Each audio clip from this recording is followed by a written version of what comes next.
I bet the Facebook and WhatsApp wouldn't have made 100 million in revenue in a year at all. So there's no harm in being a pipe. The question is, are you a dumb pipe or a smart pipe?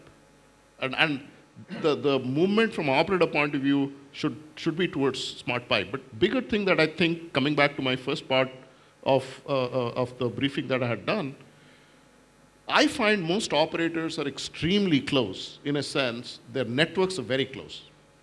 They think that they own everything that goes into their data centers, their firewalls, their the entire IT systems. But what they really have is a huge subscriber base, a fairly large access, and an easy mechanism to serve customers in terms of provide a service, bill them, collect the money, and provide customer support. And those have to be monetized in a significant way. Some people have started talking about smart APIs and things like that, but if you really look at it, if you pick Vodafone, Airtel, any one of them, with 150, 200 million subscriber base that you have, if you were to open it up, of course you have to protect yourself against security, you have to protect against yourself of all kind of protection that the network needs. But if you open it to value-added service provider, let it be an OTT or anyone else, who immediately leverages the 100 million or 200 million subscriber base and the ability to bill, collect, and support, I don't think it is easy for any third-party IP-based voice provider saying, look at Skype. Skype has been in existence and we've been using it for voice, but when it comes to quality voice and reliable voice that I want to subscribe, I still go to either a landline or a mobile operator. So my point is, if operators focus on opening up their networks to value-added service providers, it really would bring in a significant of the revenue. The third thing is not very far. For some reason, I don't know why, Indonesian operators always amaze me. Each one of them, the top three. And their data revenue is all in excess of 50%. 52, Excelcom, Telkomsel is 56%, and most Indian operators are hovering around 20%. Not even 20%. Not even 20, correct. Yeah, the good news is that we've already done that. I know some people are investing into it. We have opened an application service platform, which has opened in November, and it's done very, very well. We connect now about 6 to 7 times as many application providers per month as we were able to do in the old system, where you more or less had to negotiate on a one-to-one basis. So we're moving very fast into that model. So I totally agree with you. There are opportunities. I've not said there are not opportunities beyond connectivity. I think the most important thing for a telecoms company is that, in a way, it owns the customer. You see very few people, if you go out in the market and you say, which service provider do you use? Very few people say WhatsApp. Well, they might use WhatsApp a lot. For them, they don't feel like a WhatsApp customer. They will say, I'm an Airtel customer, or I'm a Vodafone customer, or I'm a Videocon customer, because they have the connect with the service provider. Why is that? Because if there's a problem, even with WhatsApp, they come to us. They come to our shops, they come to our service outlets. If there's a problem with the payment, where can they go? Can they go to WhatsApp? No, they come to us. So I think we have that opportunity to be between these content providers and the customer. And since we have that trusted relationship, for example, the payment is clearly one of the methods where the customer trusts us. So we can take his money, and we do that now for these application providers who have very small payments, but it goes now out of the balances that people have on their phone or for postpaid customers. So there are opportunities, and we need to move into this new world. It's not that there are no opportunities, but I basically think that in the end we need to build on our core business, which is connectivity, and then our core strength should be our connect to the customer. Yeah, I think any debate will always benefit with a contrarian view. And before I go down to Sanjay, let me put a contrarian view here. I was upgrading my iPhone from 5 to 5S, and while I was doing that, I needed a lot of capacity at the backup to move my data onto the cloud and therefore bring it onto the new phone. Otherwise, I lose all that data that I've amassed over so many years. The moment I do that, I go to Apple, I say, I need data capacity. He says, look, we only give you 5 gigs free. If you want data backup for all that you have on your phone, you actually need 15 gigs. So I said, so what do I do? So he says, buy that 10 gig. So I said, what do I have to pay you to buy that? He says 1100 rupees. So I have to put down 1100 rupees up front to buy that data for a year, by the way, right? And when I do that, I have signed up for 100 rupee ARPU with him without the operator knowing and without the operator being even an interface with Apple. So I did not go to my service provider to ask him, can I pay him 100 rupees? And I paid him 100 rupees up front, whereas the existing operator today struggles to get 70, 80 rupees of ARPU from a data customer for the full year. And here I paid 100 rupees to him upfront, right? The other contrarian view is, what happens on long distance voice? I agree. It's good quality voice. I go to an existing operator. What about long distance? Viber, when I look into my data records on my phone and my phone book, at least 40% of the phone book that I have today subscribes to Viber. And they don't go to any operator, and therefore the long distance is moving up. So much so that I have a banker friend, and I was calling him in Singapore, and I called him up and he says, I'm having dinner, can I call you back? And he calls me back after that, and I see the call on a Viber. I said, you're a banker, you run a $5 billion fund, why are you calling me on a Viber? He says that's the trend in the family. Everybody in the family now only gets in touch on long distance calls on Viber. With that contrarian view, Sanjay, what's your input into this discussion?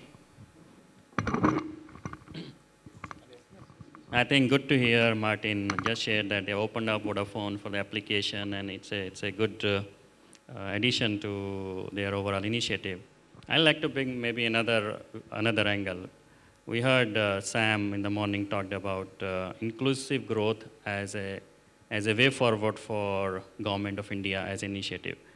Whether this government or there's a change in government, obviously everybody wants inclusive growth, and we have a huge population where there is a mobile phone. But yes, we still find couple of $1 billion today transferred from Mumbai to Bihar on a crude method of money going back to their homes, what they are earning on a daily basis.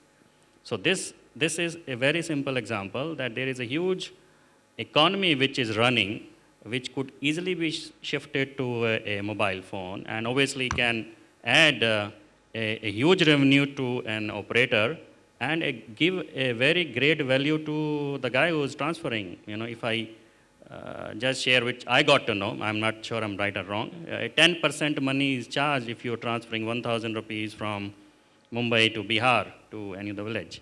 So, if we shift this to a mobile phone, even if it is 1 rupee or even 50 paisa, it's a great value add to the guy who's sending, as well as it goes instantaneous. So there's a lot of benefit. So there is a huge opportunity sitting in this area. I'm sure government wants it, operator also see, and our government obviously is trying to open up more banking system, more banking license to see how can we fuel this growth to have more branches, because they cannot go, even if they add another 10, 20 license to the banks, they cannot go what they want to achieve to every village a branch. So, but there definitely is a connection over there. So this is another area which I foresee if operator and the regulator can work with RBI to see that what platform can be done to this. I think we did a recent study, and if things go fine, India would be the biggest country in the world in terms of doing mobile payment transfer or multiple services around it.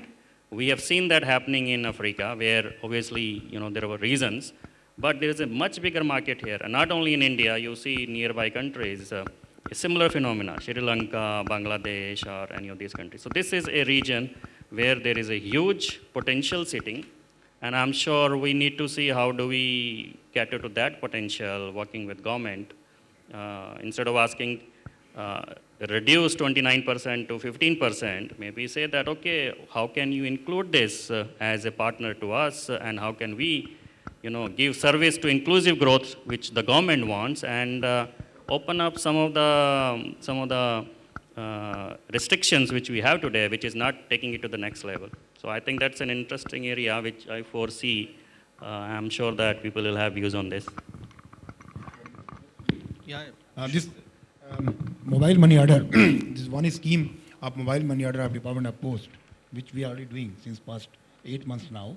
And It's becoming more and more popular now. So this type of models can be tried by others also. Sanjay, I want to just take your contrarian view of you said that 1100 rupees you paid. Operator didn't even get to know about it, but you happen to be one of the 200 million people out of the billion to 200 people in India who have a bank account and a credit card. So the gap between banked population in India, which is 200 million, and mobile population, which is 800 million, is a huge gap. It'll narrow, but it'll never go away. Martin has to say something. Yeah, I totally agree with what Sanjay said, except for one word. You said that revenue stream can easily be shifted to the mobile operators. Now, believe me, this is not going to be easy. No, that's the problem. The problem is this is not easy. We are introducing mobile money at this moment while we speak, and we are very serious about it because we think it is a fantastic opportunity, and I know other operators are doing it, but there are huge differences with Africa. So India is more of a challenge than it was in Africa. But I think the real issue is in the word easy.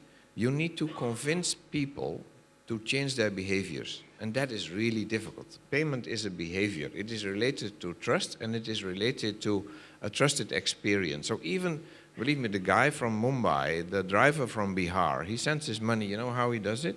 He clubs up with 10 other guys from the same village because they all come from the same village. He's not sending 1,000 rupees, he's sending 15,000 rupees, and he pays the post bank very little for that.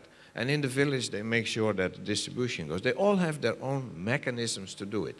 And they are used to it, and they trust it, and they do it together. So the real effort that we see is not so much building up the infrastructure. We are only in 2/3 of the country today, and we already have 45,000 agents. This is quite a lot. But the problem is you can sell this to people, you can give it to them, but to make them use is a real effort. And that has nothing to do actually with what the RBI does. I know all about all the limitations, and that needs to change, and it will change, I'm sure, because the governor is very serious about this initiative also. But the real problem is how do you convince people to change that behavior? And that is something where operators will have to put a lot of effort in. And what made the change in Africa in many places, and it started with Vodafone in Kenya, is Vodafone in Kenya has 85% market share, and there is virtually no banking outside the cities. So it was a huge opportunity. There was virtually no regulation, and there was more or less one player who did it. Now, in India, of course, the situation is completely different. So it's more of a challenge, but I'm very optimistic about it. I agree with your observations, but it's not going to be easy. I'm very cognizant of the time, and before we move on to passing questions to some of you in the audience who've been listening to us patiently, I have one last question on the consumer experience. And this question goes to anybody who feels passionate to answer this. A network that we created in this country for voice is today being used for voice and data both. And it is because of that reason that the data experience is suboptimal. And I think this is a unanimous opinion from all data users that I've picked up across the country. And video is absolutely absconding. When it comes to video, you don't use an operator network. You by and large use Wi-Fi. And you don't use Wi-Fi for two reasons. You use Wi-Fi for two reasons. A, the operator experience is not up to the mark to give you a data user satisfaction. The second is the price is prohibitive, because of which I fear to be on a data network. Now, given this scenario, how will this transition happen with such a suboptimal quality of digital network that is there in the country? I still remember a few years back when we were getting into 2G, our 2G network on voice was far superior to many of the Western countries as well. But when it comes to the data network and data experience, we are not leveling up with the rest of the world. How do we get there on the user experience when it comes to data? Any one of you? When it comes to LTE, ultimately, like spectrum is what is going to be required, and as we know, the price of spectrum. So the only, I would say, the hope or immediate future hope is that we have spectrum sharing available, and the operators will start sharing the spectrum, and by that give a very good experience to the people. Same way, like fiber sharing is happening in this country, but like more investment into fiber. So these two things will, I think, ultimately change, and companies are already looking towards these new policies, and will definitely bring a big change. There are more than one, for sure. Now, just to be also a bit contrarian here, I don't think it is a spectrum at all. That is an element, I agree, it is an element. But the reality is, it is simply very, very difficult in the Indian situation. And why is it so difficult in the Indian situation? There's a few reasons for it.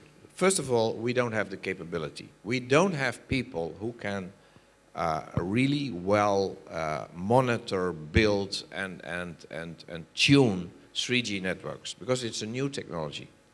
That's the first thing. Second thing is that there are so many base stations and so many operators here that there is major interference with all kind of other equipment. And because Sanjay's observation is exactly my observation, my personal observation, but also everyone I meet, you know, nobody is happy with this data quality. So we have an issue as an industry here, but why is it better in other countries? Because there's typically far less operators. They have far more wideband spectrum, meaning low band spectrum, the 900, the 800 bands, which is much easier to penetrate buildings. You don't get so many equipment. What we saw, for example, in Mumbai, is since the connectivity is so bad, people go and install boosters. But the boosters are illegal and they give interference with the network. So the more boosters there come, the worse the network gets. So you're in a negative vicious circle. People say, oh, the quality is not good enough, let me install a booster. Quality goes down, not for him, but for all the people around him. So we need to fix this issue. And I think, again, longer term, it is really, we need less players, less BTSs, less towers, which is also good for the population, because we know there is a, be it not academic, but there is a fear for it. And I think indeed, of course, then more spectrum will help. But, you know, I don't buy the argument that LTE or any technology is going to help, because the reality is we have been, and the bigger players have been in this market for 18 years. And believe me, we have very good engineers, we have the best suppliers of the world, and still we don't get it right. So don't tell me it's easy. It is really complicated, meaning that, yeah, we need an extended effort, and it also comes down to money again. If you don't have enough money to invest, then you're in trouble, because you know you need actually to place now more towers, more capacity in the backhaul, more international capacity, and it is all extremely expensive. So Martin, just a very quick leading question on this one. When you look at the US operators, they're all investing anywhere between $15 billion to $22 billion every year back into the network. You look at the Japanese, they're investing $6, $7, $8 billion every year back into the network. You look at the Koreans, $3, $4, $5 billion back into the network. Have Indian operators withdrawn very quickly from those big investments? I think Indian operators simply can't afford it. Look at the balance sheets. They're all very, very much over-adapted, except maybe a few. But even those few, I've done my cash flow calculation for the next few years.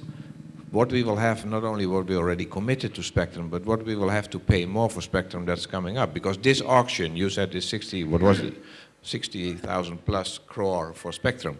But there is an extension auction coming. Then we need more 3G spectrum. Then there's probably 700 spectrum coming. So 3 more to go. Congratulations. And my balance sheet is already extremely weak. So how can I afford to invest more in the network? It's as simple as that. You can only spend $1 once. Sanjay, I have just one point on that you said. Is there any room, and this is a little futuristic, for differentiated service to get differentiated revenue? Would the operator at some point in time look at, let's say, a high definition voice and tell the service provider that, hey, instead of $2, you give $4, you get a high definition voice in the process? We already have high definition voice, just to, again, so yes, we do it already. Yeah, I could go on that. We'll have a side conversation later on. Can I open up the house for questions, please? Yeah, the first question from the gentleman. Can you please rise?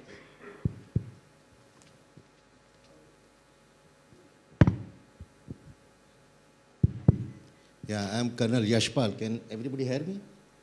Yeah, I'm Colonel Yashpal from British Standard Institute. I had heard a similar sort of discussion a few years back in the automobile industry. Now, they also grappled with the same thing, that there was a cutthroat competition in the market, but I mean, there was a sustainable problem of the business. And what they came out with was an implementation of a standard called TS16949, which brought down the supply side costs, so that even if the product cost didn't change much. Like I can give you the example, in 70s I bought my first car, which was a Fiat car, for 60,000 rupees. Today Alto with much better, this thing is for 2 lakhs. So more or less the price is same if you go back in the rupee value. Is this August gathering here thinking on those terms? Because fortunately, and I don't think most of the people know here, it is written in front of everybody, Quest Forum, who have created a similar standard for specifically for telecom industry. Like TS 16949 is for automobile industry. This is a global forum. This is not an Indian forum. Quest Forum is a global forum who has created a similar standard for telecom industry, TL 9000. Is there any talk? Nobody is thinking about that.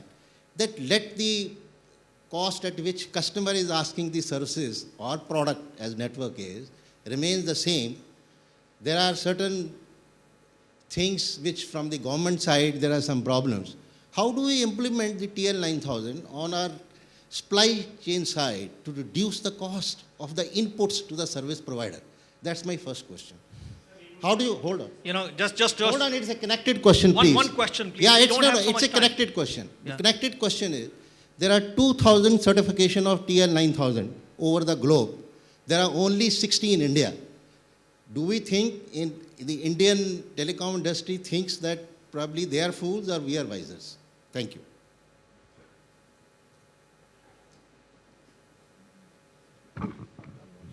I'm not sure I totally You know, understood Martin, the question. Martin, the question is that are we looking at quality tools like Yeah. TL 9000 to bring down the cost? This is one of the biggest industries in the world, you know. Is it not good that you pick up the phone and you can call someone in Alaska? You know why it is? Because there are worldwide standards.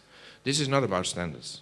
Everyone buys super equipment, everyone has super technologies, but to get it working well in an environment, you know, let me just give you an example. If you put a fiber in the ground in the place where I'm from in Holland, you can be sure you put it there, it will be there for 20 years. Now you put a fiber in the ground in Bangalore, it will be in the first month cut 7 times.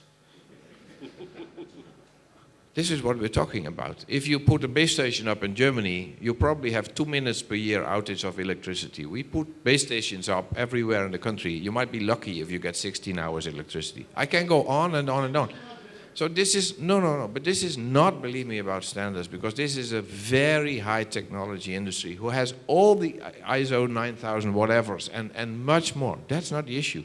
The issue is that patching it all together and make it work for the customer is an art. It's not a science. Yeah, also, Sanjay, I want to just a minute. There are some companies that I'm aware of. I don't want to name any individual companies here that are TL 9000 certified. But yes, if your question is to say, is it ingrained, in other parts of the organization also where there could be opportunities? Of course, there could be opportunities, and nobody's letting that go. But and industry would love it, because to operate at 1 cent a minute and make money and keep plowing back money into newer technologies is not an easy job. So I'm sure operators must be looking at it, but that's a valued input. So, Sanjay, I just want to add. First of all, our company is a TL 9000 certified company. We supplying to the operators globally, more than 100 operators. But I'll tell you the challenge of, first of all, GSM, when it came up with its own specification, whatever, 20, 25 years back, was considered to be a wonderful standard product specs that came, and it still continues to be fairly standard. The challenge is the life cycle of technology that was maybe a decade or 15 years that existed, Now 5 years. 20 years, now is 3 to 4 years. So every 3-4 years, the operators have to change from 2G to 3G to WCDMA to LTE to all kind of things, and now hotspots. How do you get what TL 9000 can bring in standardization across 5 generations of technologies? TL 9000 doesn't address it at all. Okay. Yeah, let's not get into that debate. Next question, please. Yes, sir. Yeah, please be precise with your question. No. Not really. No, close it.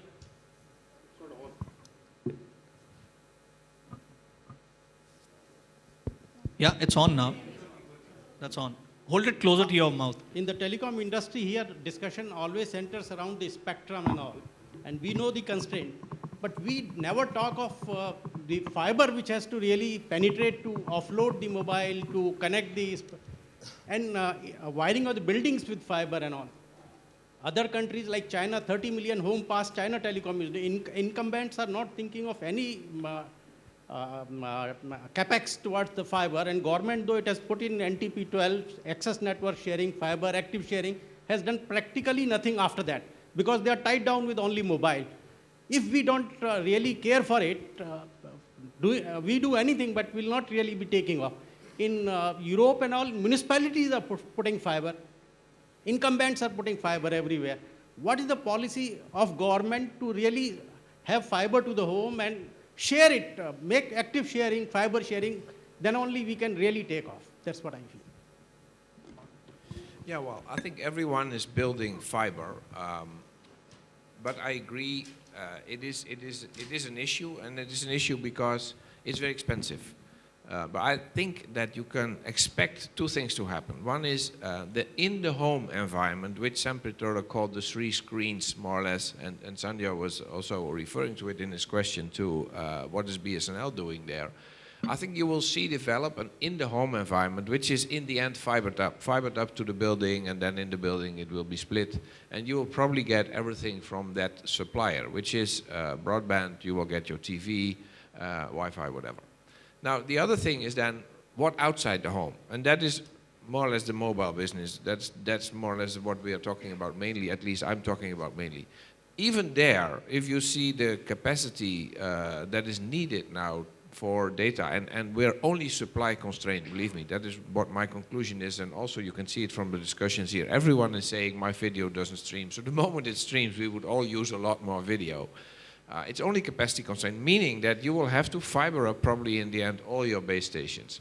Now that is a major investment, but it's also a major quality problem. That is why I was just referring to, if we don't get the ecosystem right, then we will never get it really right, because there are too many cable cuts, there are so many issues that are pure basic infrastructure issues. We need more supply of electricity 24 hours per day as an industry. Then you can also make the quality better, you can make it cheaper. Fiber is only part of that equation. It is not like if you build a lot more fiber, then everything will be fine. And again, fiber is extremely expensive. There are very few countries in the world who have been able to afford a big fiber build, because it's actually very expensive. Yeah, but I clearly agree your point to say, if a data revolution has to happen in India, it cannot happen without a fiber backhaul. That's a given. Every country of the world where the radio access networks have gone up, the fiber has gone up with the same speed, because you cannot backhaul and give a consumer experience without fiber. Point taken. Yeah, can I ask a question? I mean, in fact, I've been holding the mic since the first question started, so sorry. Basically, I liked what Mr. Sanjay Sharma had said, regarding the merging of, e-commerce is the next future, right? And considering that, all the money that's being made on e-commerce is being made on back of, telecom technology and everything, right? So I think, some ways to marry and, share revenues and all that would be, at least beneficial for the industry. My question is that, we very recently read about free call with the KALL. These students from Bangalore who started, on carrying voice from a GSM through a VoIP kind of a network. And that's like, completely transforming and changing and making voice completely free. So, does the industry feel a threat with this kind of an innovation happening? Yeah, well, the answer is yes. But as Ronald Reagan used to say, there's no such a thing as a free lunch. So there's always someone paying for it. So don't think that you can get your connection for free. So if the industry no longer gets the money from the customer for voice, then it will need to get it in another way, or the connection will no longer be there. I had a very interesting discussion with Rajan from Google about 3 years ago, where we invited him for our management conference and said, show us how does Google see the world. Now Google was, of course, this is 3 years ago. They were very optimistic about, data growth and so on. And that was when we had just bought the 3G spectrum. Now it's all come true. But the only question we asked him after that presentation was, have you ever